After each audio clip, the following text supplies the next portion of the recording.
Welcome my channel friends. So friends, I am ready और अब हम निकल रहे हैं ऑफिस के लिए। तो देख ही सकते हैं आप, अब मैं रेडी हो गई हूँ। तो चलिए चलते हैं ऑफिस।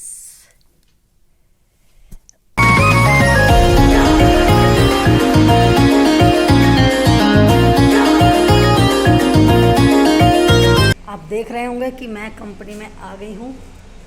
कंपनी में वर्क चल रहा है। कितना भी जल्दी आओ, लेट हो ही जाते हैं यार, पता ही नहीं क्या हो जाता है।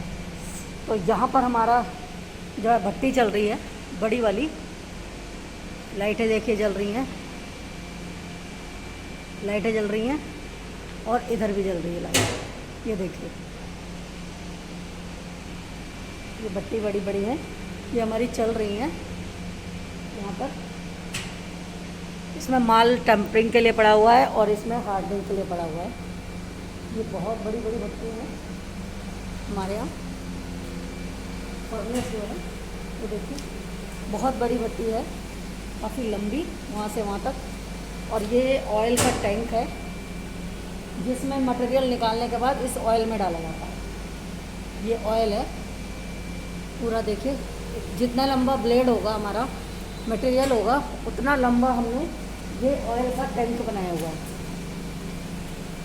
इस ऑयल के टैंक में वहाँ से माल निकलेगा, इसमें डलेगा और इसके बाद यहाँ से निकलेगा तो नीचे रखा जाएगा ठंडा होने के लिए। ठंडा होने के बाद इस मशीन पर लगेगा, यहाँ पर सीधा होगा मटेरियल और सीधा होने के बाद फिर प्रोसेस में आगे जाएगा। ठीक है, उसके बाद में इसमें डाला जाएगा। ठंडा होने के बाद दोबारा से इसमें डलेगा, टेम्परिंग होगी। तो बहुत सारे प्रोसेस होते हैं जब जा कर के मटेरियल हमारा कम्प्लीटली, फिर हार्डनिंग चेक होती है उसकी, और अगर हार्डनिंग वगैरह सही आती है तब उसको आगे प्रोसेस में लेते हैं।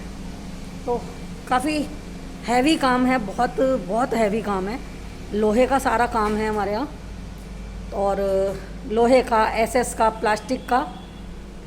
तो जो भी इंडस्ट्रियल ब्लेड होते हैं, पेपर इंडस्ट्री के हुए, प्लास्टिक इंडस्ट्री के हुए, पाइप इंडस्ट्री के लिए हुए, जो पाइप बनता है ना, स्टील का पाइप बनता है, मोटा पतला, बड़ा, बड़े से बड़ा, मोटे से मोटा पाइप जो भी बनता है, वो सभी पाइप जो है ना एसएस के या लोहे के, वो सब के जो रोल होते हैं ना, उसको गोल करने में जो रोल लगता है मशीनों में, वो सब हमारे यहाँ बनते हैं। रोल भी हमारे यहाँ बनते हैं। और सारे कटर्स भी, जितने भी इंडस्ट्रियल ब्लेड होते हैं, कटिंग ब्लेड्स, ब्लेड का मतलब ये नहीं छोटे छोटे ब्लेड नहीं, बड़े ब्लेड जो होते हैं जो कि इंडस्ट्रियल मशीनों के अंदर लगते हैं, वो वाले ब्लेड हमारे यहाँ बनते हैं। छोटी मोटी कटिंग नहीं बनते, चाकू छुरी वगैरह नहीं बनती हमारे यहाँ। हमारे यहाँ लॉन्ग ब्लेड बनते हैं, राउंड ब्लेड बनते हैं, हर तरह का वैसा ब्लेड बनेगा जो इंडस्ट्री में यूज़ होगा, मिलों की मशीनों में यूज़ होता है, और एक साथ क्वांटिटी में लगते हैं। वो बहुत सारे बड़ी बड़ी मशीनों में लगते हैं, तो वो बहुत सारी क्वांटिटी में लगते हैं, तो वो हमारे यहाँ मैन्युफैक्चर होते हैं और फिर आउट ऑफ कंट्री जाते हैं। और अगर हमारी इंडिया में भी हैं, बड़ी बड़ी मिलें हैं जहाँ पर, वहाँ भी जाते हैं। जैसे कि मेरठ हुआ और पंजाब हुआ, लुधियाना वगैरह, और दिल्ली में भी जाते हैं, तो शाहदरा में भी जाते हैं। बाकी सारे बेंगलोर जाते हैं, गुजरात जाते हैं, चेन्नई जाते हैं, चाइना जाते हैं। तो बहुत जगह हमारा जो है मटेरियल, ये राजस्थान जाता है, सभी जगह जाता है। और जैसे जैसे ऑर्डर आता है वैसे वैसे ही काम हमारा चलता रहता है। तो ऊपर सारा असेंबलिंग और फर्नेस लगी हुई हैं और नीचे सारी मशीनरी लगी हुई है, टोटल मशीनरी, सीएनसी वगैरह सब, लेथ वगैरह सब लगी हुई हैं नीचे पूरा। और ऑफिस नीचे भी ऊपर भी, तो टोटल हम इस तरीके से देखते हैं।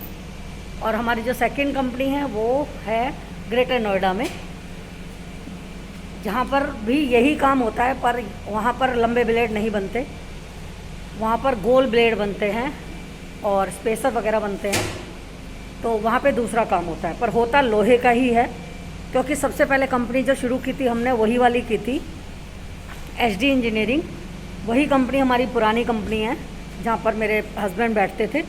और ये कंपनी हमने बाद में लगाई, जो कि मैं यहाँ बैठती थी और मेरे साथ मेरे हस्बैंड बैठते थे। तो ये पहले भी बैठती थी मैं बेटी, बट अब पूरी तरीके से हमारे ऊपर आ गई है, क्योंकि पहले तो शर्मा जी देखते थे, हम सिर्फ नाम के लिए बैठते थे, और अब हमारे ऊपर पूरा बोझ आ गया है। तो टोटली चीज़ें, और हमें सपोर्ट कर रहे हैं मेरे दामाद।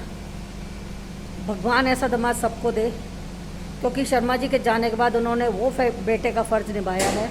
शायद अपने बेटे जो है ना, वो इतना नहीं कहना मानते जितना उन्होंने दिल से इस काम को आगे बढ़ाया है और संभाला है। और बेटा अभी छोटा है, अभी कॉलेज में है, बीटेक कर रहा है, उसके बाद वो आएगा हमारे बिजनेस में, और फिर दोनों बहनोई और साले मिल कर के इस काम को आगे ले जाएंगे। और जिसमें मेरी बेटी भी सपोर्टिव है, बहुत ज़्यादा उसका कंट्रीब्यूशन है, और मेरा कुछ भी सपोर्ट नहीं है। मैं बस एक बड़े होने के नाते इनके साथ हूँ, इनके साथ हमेशा खड़ी हूँ और खड़ी रहूँगी जब तक हूँ। ठीक है फ्रेंड्स, तो कंपनी नाम होने से कुछ नहीं होता। जो वर्क करता है, जो मेहनत करता है, उसकी सबसे ज़्यादा ज़रूरत होती है, और उसी को अप्रिशिएट करना चाहिए। उसी की वजह से काम चलता है। और इसमें मेरे सारे वर्कर्स जितने भी हैं, सब मुझे बहुत सपोर्ट करते हैं, रात दिन एक करते हैं। और हमारा मटेरियल जब रेडी होता है, लगातार नाइट लगाते हैं, लगातार काम करते हैं, दिन में रात में बहुत मेहनत करते हैं।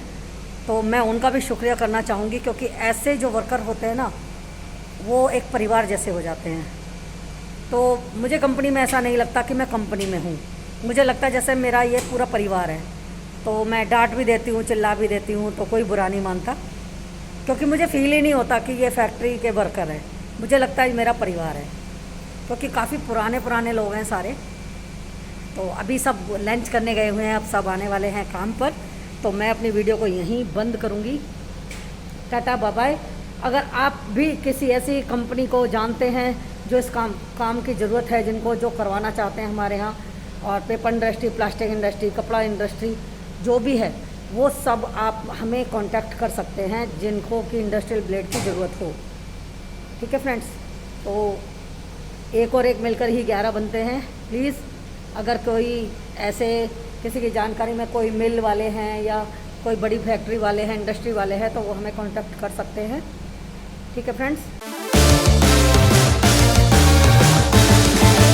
और मेरा इंडस्ट्री का चैनल है पूजा इंजीनियरिंग कंपनी के नाम से, तो आप वहाँ जाके विजिट कर सकते हैं कि क्या क्या काम हमारे यहाँ होता है।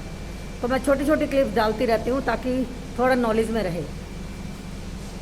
ठीक है, बाय बाय। ब्लॉग को ये बंद करेंगे।